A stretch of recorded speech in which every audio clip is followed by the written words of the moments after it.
Hei, apakah kalian percaya jika di dalam bumi yang kita tinggali ini mempunyai ruang terbuka seperti dalam adegan Godzilla X Kong, di mana tempat yang terdapat makhluk hidup dengan dataran ruang terbuka dengan pegunungan dan sungai, dan juga suku kuno dengan kekuatan magis dan kecerdasannya? Atau apakah konsep ini hanya mitos belaka? Apa mungkin ada fakta ilmiah yang mendukungnya? Jadi simak pembahasan episode ini tentang Hollow Earth.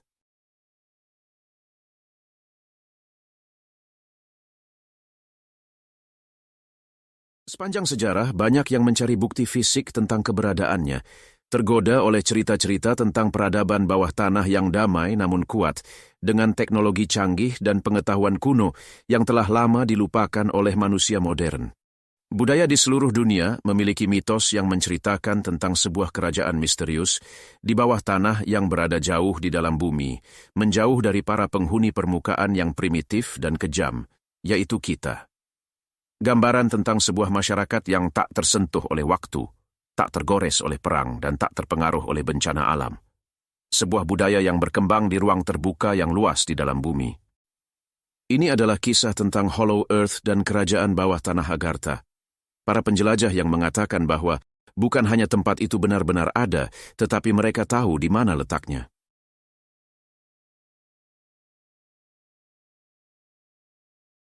Cerita tentang bumi berongga telah ada dalam budaya selama ribuan tahun.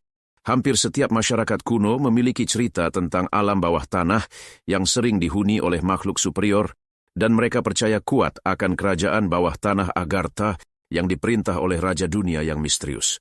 Agartha dikatakan sebagai rumah bagi jutaan orang dan terhubung ke permukaan oleh jaringan terowongan yang luas dalam kerak bumi.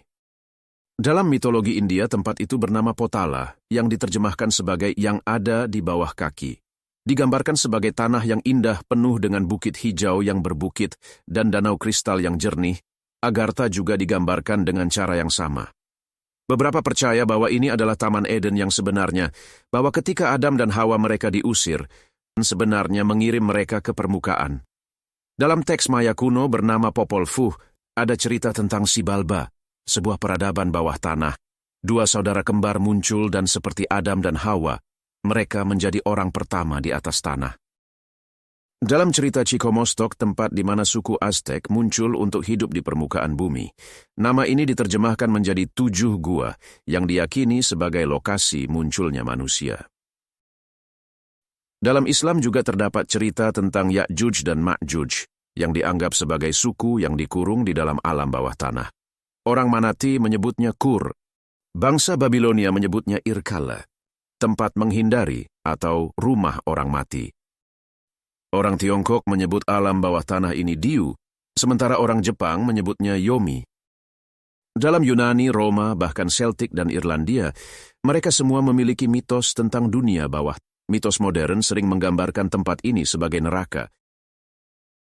Seperti mitos banjir yang ada di setiap budaya kuno, cerita tentang dalam bumi juga muncul berulang kali. Penemuan terbaru mulai menunjukkan fakta bahwa banjir besar memang benar-benar terjadi. Jadi, maksud saya, dalam berbagai budaya di seluruh dunia, kita berbagi mitos yang sama. Jika kita mulai melihat semua mitos tersebut, mungkin itu lebih dari sekedar cerita. Mitos-mitos tersebut mungkin merujuk pada sejarah sebenarnya. Untuk membuktikan keberadaan Agartha, sebuah peradaban bawah tanah dan teori bumi berongga, kita membutuhkan lebih dari sekadar cerita. Kita membutuhkan bukti ilmiah dan kesaksian mata. Untungnya, teori ini mengusulkan bahwa planet kita bukan bola padat, tetapi berongga dengan ruang luas yang belum dijelajahi di dalamnya.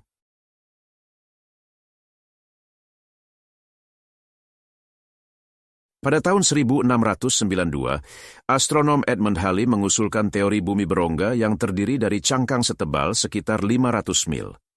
Di dalam cangkang itu ada 2 bola konsentris dan inti pusat dengan diameter seperti Venus. Halley mengatakan ruang di antara cangkang-cangkang tersebut bisa mendukung kehidupan dengan cahaya yang disediakan oleh atmosfer yang bercahaya. Leonhard Euler menggunakan perhitungan fisika untuk menghipotesiskan bumi berongga dengan matahari di pusatnya. Perhitungannya menyatakan bahwa gravitasi akan mendorong materi secara merata ke segala arah di dalam bola berongga. Namun, apa yang dikatakan sains modern tentang bumi berongga? Teori bumi berongga tampaknya menentang pemahaman geologis dasar. Data seismik dan studi tentang medan gravitasi bumi menunjukkan bahwa planet kita terdiri dari beberapa lapisan, kerak, mantel, dan inti. Alasan Edmund Halley mulai mengeksplorasi ide bahwa bumi berongga adalah karena pembacaan kompas yang aneh di Atlantik. Dia percaya bahwa aurora borealis dihasilkan dari gas yang keluar dari bola panas di dalam bumi. Hal ini menunjukkan adanya pintu masuk di kutub utara dan selatan. Teori ini sempat tidak populer untuk beberapa waktu. Namun pada tahun 1818, orang Amerika John Sims menghidupkan kembali teori bahwa bumi berongga dan dapat dihuni. Dia mengatakan bahwa bumi dalam terdiri dari 4 cangkang bertumpuk dengan bukaan di kutub dan mendedikasikan sebagian besar hidupnya untuk mempromosikan teori ini dengan mencoba mengatur ekspedisi kutub, meskipun itu tidak pernah terjadi. Mungkin catatan paling terkenal dan terperinci tentang dunia di dalam bumi datang dari Laksamana Richard E. Breed. Laksamana adalah pelopor penerbangan, penjelajah kutub, dan salah satu perwira paling dihormati dan terkenal dalam sejarah militer Amerika. Pria ini serius menerbangkan pesawatnya dalam misi survei singkat di kutub utara, melintasi es dan salju. Dia memperhatikan sinar matahari berubah, lalu menjadi lebih hangat. Beberapa menit kemudian, dia terbang di atas ladang rumput hijau, hutan, dan sungai. Bahkan melihat seekor mammoth berbulu sedang merumput di salah satu ladang itu. Dan tiba-tiba ada pesawat lain yang datang mendampinginya. Off our port and starboard wings are a strange type of aircraft. They are closing rapidly alongside. They are disc-shaped and have a radiant quality to them. They're close enough now to see the markings on them. It is a type of swastika. This is fantastic. Where are we? What has happened? I tug at the controls again. They will not respond. We are caught in an invisible vice grip of some type. Laksamana Bird mendarat dan diantar ke sebuah kota bawah tanah. Di sana, Laksamana bertemu dengan seseorang yang disebut The Master. Laksamana Bird menemukan jalan menuju bumi berongga di kutub utara, sementara orang lain menemukan jalan masuk melalui kutub selatan. Kutub selatan sering dikaitkan dengan Nazi Jerman. Hitler adalah seorang okultis dan terkenal tertarik dengan kemungkinan bahwa bumi berongga dapat diakses dari Antartika. Jerman memang melakukan ekspedisi ke Antartika pada tahun 1938, dan ini adalah alasan mengapa Amerika Serikat mengirimkan pasukan besar yang dipersenjatai lengkap ke sana pada tahun 1946. Mereka bahkan memiliki petunjuk langkah demi langkah tentang cara masuk ke dalam bumi berongga. Petunjuknya sangat spesifik, dengan jarak yang dihitung sampai ke meteran. Setelah mengikuti 8 langkah pertama, langkah yang ke-9 sangat menarik.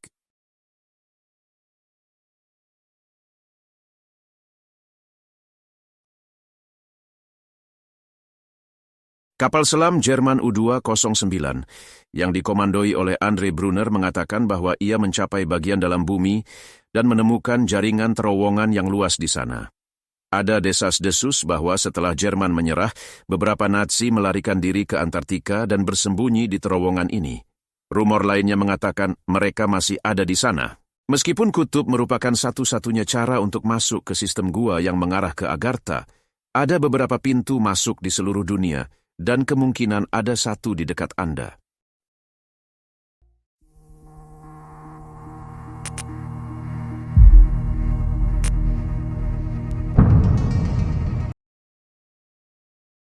Sistem grid planet adalah jaringan garis energi yang menyilang di seluruh planet.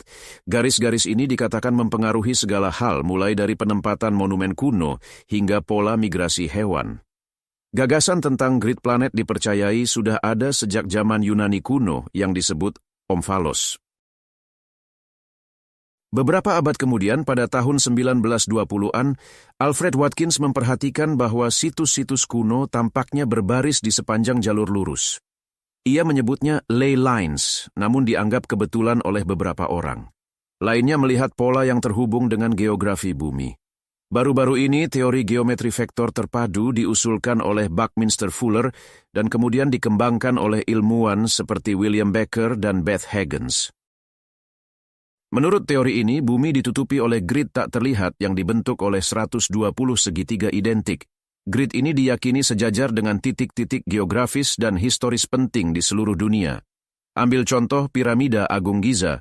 Menurut teori geometri vektor terpadu, lokasinya tidak ditempatkan secara acak, tetapi menempati titik penting pada grid energi global ini. Hal yang sama berlaku untuk landmark kuno lainnya, seperti Stonehenge, Machu Picchu, Garis Nazca, dan bahkan segitiga Bermuda. Dan ini mungkin alasan Kong muncul di Giza pada series Godzilla x Kong, The New Empire.